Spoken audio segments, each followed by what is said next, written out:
Tahu-tahu. Yo kata.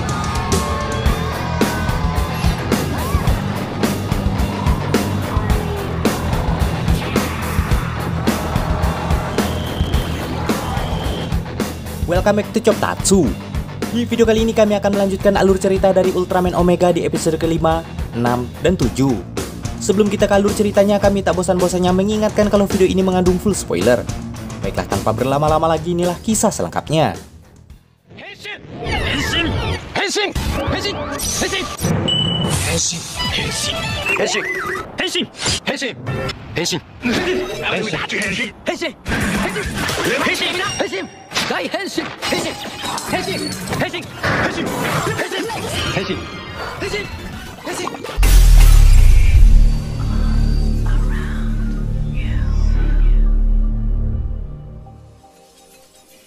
Suatu hari Ayumu bercerita pada Kosei terkait rasa penasarannya terhadap Omega yang sepertinya mengerti dengan bahasa manusia. Di saat yang sama ternyata Kosei baru ingat bahwa ada paket yang harus segera ia kirim di hari itu. Namun sayangnya di hari yang sama ia tak bisa meninggalkan gudang. Melihat Kosei yang takut paketnya tak sampai tepat waktu, Sorato lantas menawarkan diri untuk mengantarkan paket tersebut. Namun ketika Sorato sampai di stasiun, bus yang akan ia tumpangi ternyata baru saja berangkat. Dan perjalanan menggunakan bus pun akan memakan waktu 1 jam. Daripada menunggu lama untuk menghemat waktu, akhirnya Sorato memilih untuk berjalan kaki saja. Beruntungnya berkat bantuan orang di sekitar, akhirnya Sorato sampai tepat waktu. Sesampainya di sana, ia lantas memberikan paket itu kepada seorang gadis bernama Miko yang tinggal di desa itu hanya berdua dengan bibinya. Dan setelah dibuka ternyata paket itu berisi sepasang sepatu boot hadiah ulang tahun dari bibinya itu. Bukannya senang, namun di sana Miko hanya diam sambil berterima kasih dengan muka datar lalu pergi dari sana. Melihat ekspresi barusan sontak membuat Sorato kebingungan dan bertanya-tanya.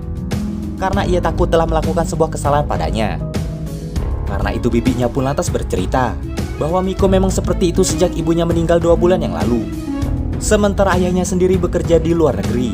Karena alasan itulah bibinya merawat Miko. Meski agak pendiam, namun Miko sebenarnya adalah gadis yang baik.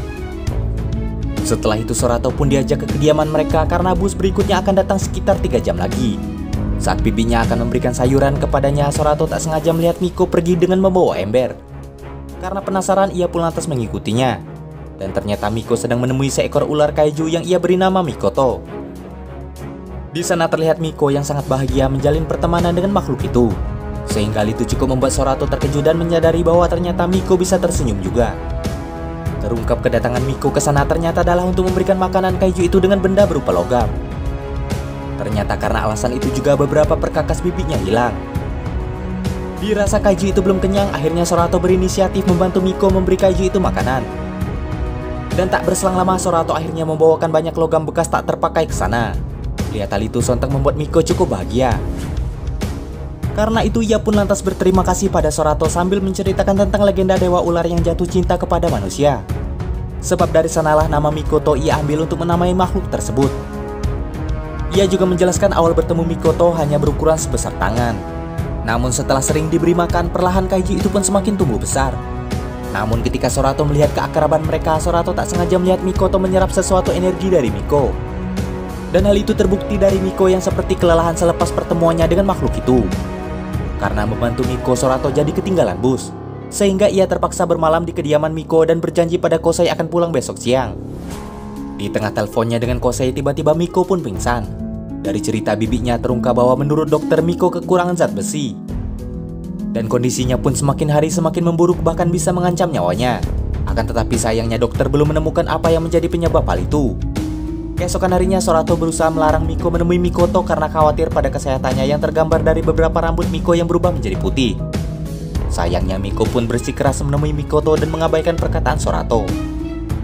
Dan sesampainya di atas bukit, tak diduga kaiju ular sebelumnya telah tumbuh dengan pesat hingga menjadi raksasa. Dan hal itu tentu saja membuat mereka sangat terkejut. Namun Miko masih saja menganggapnya tak berbahaya. Sampai pada akhirnya lagi-lagi kaiju itu secara tak sadar menyerap zat besi Miko yang membuatnya lemah seperti sebelumnya. Bibi Miko yang khawatir lantas menyusul mereka dan mencoba menghentikan Miko.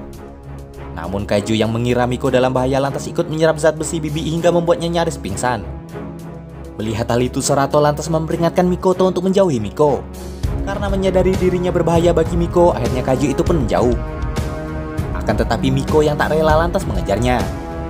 Di satu sisi Kosei yang menyusul untuk menjemput Sarato lantas melihat Kaiju itu tengah mengamuk. Dan hal itu sontak membuat Sarato bahkan Miko kebingungan. Sementara Sarato yang tak ingin membiarkan Kaiju itu menghancurkan desa lantas berubah wujud Ultraman untuk menghentikannya.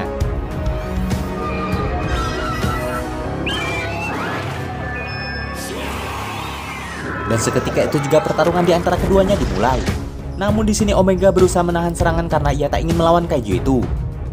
Sayangnya Kosei yang melihatnya terdesak lantas meminta Rekines untuk membantunya.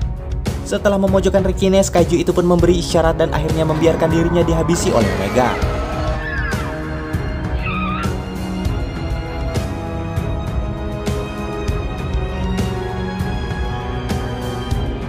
Hal itu tentu membuat perasaan Miko hancur. Setelah menghabisinya pun Sarato merenung dan sadar bahwa kemungkinan itu adalah cara Mikoto untuk melindungi sahabatnya itu. Beberapa waktu pun berlalu. Dan akhirnya Miko pun kembali ceria dan mulai menghabiskan hari-harinya bersama bibinya. Di hari berikutnya di sebuah pertambangan seekor Kaiju Gedrago muncul seperti sedang mencari sesuatu. Namun tak berselang lama tiba-tiba Kaiju itu pun tumbang. Karena itu tim investigasi Ayumu pun diutus untuk menyelidikinya. Dan kali ini Ayumu ditemani oleh juniornya. Setelah mereka mengambil sampel dari Kaiju untuk diteliti di lab, mereka pun melanjutkan perjalanan ke lubang besar yang tiba-tiba muncul di pegunungan yang diduga tempat Kaiju itu berasal. Namun selama perjalanan junior Ayumu yang bernama Yuta itu terus mengomel dan mengeluh hingga mereka sampai di depan lubang besar yang dimaksud. Ketika mereka akan memfoto lubang itu, tiba-tiba seekor Kaiju sejenis muncul dari sana. Sementara itu Sarato dan Kosei yang mendengar berita terkait kemunculan Kaiju dari lubang itu lantas ikut bergegas ke sana untuk memeriksanya. Dan tak jauh dari area lubang, Ayumu dan Yuta sedang dikejar-kejar oleh Gedrago. Sedangkan Kosei yang berada di belakang Sarato lantas tertinggal dan membuat mereka sempat terpisah. Namun setelah Ayumu dan juniornya berhasil menghindari Kaiju, mereka akhirnya bertemu di satu lokasi yang sama dengan keadaan yang sudah sangat kelaparan. Dengan begitu mereka berempat pun lantas makan bersama di sana. Sambil makan, Sarato pun memberitahukan bahwa Kaiju yang mereka temui itu bernama Gedrago, di mana Kaiju itu lemah terhadap cahaya dan biasanya bersarang jauh di dalam tanah. Namun anehnya Kaiju jinak yang jarang naik ke permukaan itu muncul dan tak takut terhadap cahaya, sehingga itu membuat mereka curiga ada sesuatu yang melatar belakangi hal demikian. Ketika Sarato melihat Yuta memegang cairan Kaiju untuk diteliti, ia pun lantas mengambil dan membuangnya. Karena Sarato menduga alasan Kaiju itu mengejar Ayumu sebelumnya adalah karena ia mencium bau dari cairan itu. Malam itu akhirnya keempatnya berkemah di sana dan keesokan harinya melanjutkan perjalanan bersama. Dan di sana Ayumu bercerita hal yang membuatnya tertarik dengan biologi dan investigasi Kaiju. Namun di tengah obrolan mereka, Kaiju Gedrago muncul kembali dan melakukan gerakan aneh. Melihat makhluk itu, Sarato pun memberitahukan mereka bahwa itu adalah Gedrago jantan. Karena perbedaannya terletak pada perisai yang ada di kepalanya yang lebih panjang daripada yang pertama dilihat oleh Ayumu. Dan ketika menyadari makhluk itu bergerak menuju kota, Sarato pun pergi untuk berubah wujud Omega. Namun baru saja mendarat, Omega lantas terjebak di sarang Gedrago. Di sana terlihat bahwa Kaiju itu seperti berusaha menghindari pertarungan. Begitu juga dengan Omega yang sebenarnya tak ingin menyakiti Gedrago. Akan tetapi Kosei yang tak tahan melihat pertarungan mereka lantas memanggil Rekines.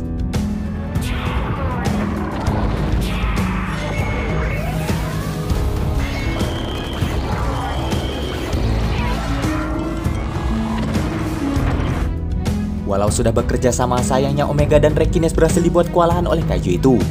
Untuk itu Kosei kembali memerintahkannya untuk bergabung dengan Omega bersama dengan Gedrago yang lantas bersembunyi di bawah tanah. Beruntungnya dengan form itu, Omega berhasil memaksanya keluar hingga mematahkan kedua tanduknya. Karena tanduk yang menutupi mata Kaiju itu pun patah, maka mata Kaiju itu pun terkena cahaya matahari. Sehingga itu lantas membuatnya ketakutan. Ketika Omega akan menghabisinya, Ayumu yang sadar akan sesuatu lantas memberitahukan bahwa ternyata makhluk itu adalah spesies Kaiju tikus tanah penari moncong panjang, di mana pada 1 tahun sekali ia akan naik ke permukaan untuk kawin. Dan setelah Kaiju itu melakukan tarian untuk memancing lawan jenisnya, kini ia pun berencana ke kota untuk menemui si betina meski ia tak bisa melihat dengan baik. Omega yang akhirnya sadar terkait hal itu dari Ayumu lantas berubah pikiran untuk membantu Kaiju itu kembali ke sarang mereka lalu menutupnya.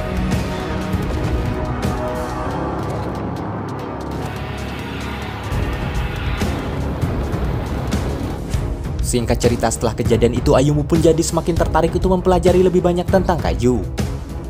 Ucapannya itu sontak ikut membuat Yuta sadar akan manfaat pekerjaan yang ia jalani, sehingga ia berjanji untuk lebih menghargai pekerjaannya. Beberapa waktu pun berlalu. Suatu ketika terlihat Omega yang dibuat terdesak oleh kaiju Gomora. Dan ketika kaiju itu bergerak menuju kota, Kosei yang sadar akan hal itu lantas memanggil Rekines untuk mencegahnya. Namun sayangnya Rekines pun ternyata tak mampu menghadapinya sehingga ia dengan mudah dikalahkan oleh Gomora. Beruntungnya ketika Omega sudah sangat letih, kaiju itu pun kembali menghilang masuk ke perut bumi, sehingga hal itu membuatnya tertolong. Dan setelah kembali ke wujud manusia, tiba-tiba Sorato pun ambruk di hadapan Kosei bukan karena lapar, melainkan karena ternyata Sorato sedang sakit flu. Sesampainya di gudang, Kosei pun segera mengkompresnya karena ternyata Sorato juga sedang demam, sehingga Kosei menduga hal itu terjadi karena Sorato kelelahan bertarung. Agar cepat pulih, Kosei pun lantas memintanya beristirahat terlebih dahulu. Sementara di sosial media, netizen seperti sudah terbiasa dengan kehadiran para kaiju. Bahkan Omega pun sudah memiliki haters yang kerap membuat berita hoax tentang dirinya hanya untuk mendapatkan atensi agar terkenal. Di mana berita itu memuat informasi yang menyatakan Omega juga dianggap alien yang ingin menguasai bumi bersama para kaiju yang ia lawan dengan cara berpura-pura menjadi pahlawan. Dan streamer yang menyampaikan berita bohong itu bernama Okami. Bahkan ketika ia mendapati informasi terkait benda terbang aneh di suatu tempat, pria itu ingin menjadikan berita itu sebagai media untuk kembali membuat berita hoax tentang Ultraman. Tak lama berselang, Ayumu datang untuk menanyai Sorato terkait kaiju yang muncul pagi itu. Namun sayangnya Sorato belum ingat nama dan kemampuannya. Di sana Ayumu pun memberitahukan berdasarkan spekulasi yang berkembang di masyarakat, di mana kaiju tersebut diduga berasal dari luar angkasa, mengingat sebelum ia muncul sebuah meteor sempat jatuh di area kemunculannya. Menyadari sakit Sorato cukup parah, Ayumu pun menyarankannya untuk pergi ke rumah sakit. Namun diam-diam tentu Kosei melarang hal itu mengingat Sorato bukanlah manusia biasa. Dan sebagai bantuan darinya, Ayumu pun lantas membuatkan bubur untuknya. Tak berselang lama, Rekines memberitahukan Kosei bahwa streamer sebelumnya sedang live dan berniat mencari informasi terkait benda terbang yang muncul di kota Ohito. Karena Kosei merasa hal itu juga memiliki hubungan dengan Rekines, maka akhirnya ia ikut pergi ke lokasi untuk mencari tahu. Di perjalanan, Kosei mendapat info bahwa benda itu berada di balai kota. Maka dari itu ia buru-buru ke sana sebelum Okami sampai. Sedangkan Sorato harus beristirahat dengan dijaga oleh Ayumu. Menurut data yang didapat Ayumu, meteorit yang muncul ternyata sudah lama mengitari bumi. Dan setelah dilihat, benda itu ternyata berbentuk seperti bulan sabit. Mendengar tentang bulan sabit, akhirnya Sorato ingat bahwa nama kaiju sebelumnya adalah Gomora. Dan kaiju itu bukanlah dari luar angkasa melainkan dari bumi. Sehingga diduga benturan meteor itulah yang membuat Gomora terbangun dari hibernasinya. Dan Sorato menduga Gomora terbangun untuk mencari makan. Di sisi berbeda, Rekines menunjukkan jalan pintas ke balai kota, sehingga akhirnya Kosei sampai di sana sebelum Okami. Demi mengambil benda itu, Kosei pun berbohong dengan berkata bahwa batu itu sebenarnya adalah drone miliknya. Akan tetapi tak lama kemudian Okami muncul dan meminta warga kota mengejar Kosei karena ia yakin batu itu adalah meteor yang jatuh tadi pagi. Termakan perkataan Okami, Kosei pun lantas dikejar dan dikepung oleh mereka. Sementara setelah Ayumu menganalisis pergerakan Gomora, ia akhirnya sadar kaiju itu sedang bergerak ke pabrik HAM di kota Kamikawa. Sehingga Ayumu menelpon badan pertahanan dan meminta mereka segera mengevakuasi warga di sana. Ketika Kosei terkepung, berita kemunculan Gomora pun disiarkan. Sedangkan Sorato yang juga mendengar berita yang sama lantas bergegas ke kota Kamikawa meski tubuhnya belum fit dengan berubah ke wujud Omega.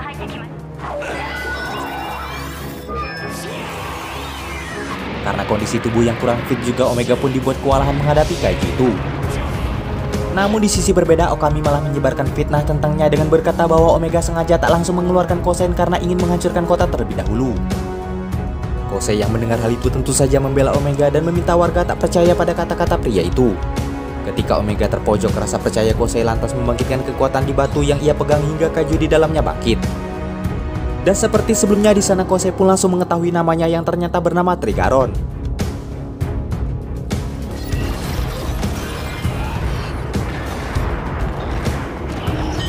Setelah memutuskan ekor Gomora, Kosei lantas meminta Trigaron segera membantu Omega.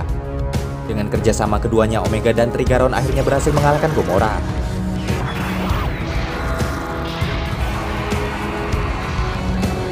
Dengan begitu, fitnah Okami pada Omega pun tak terbukti, sehingga ia malah dibenci oleh netizen karena sudah menyebarkan berita bohong.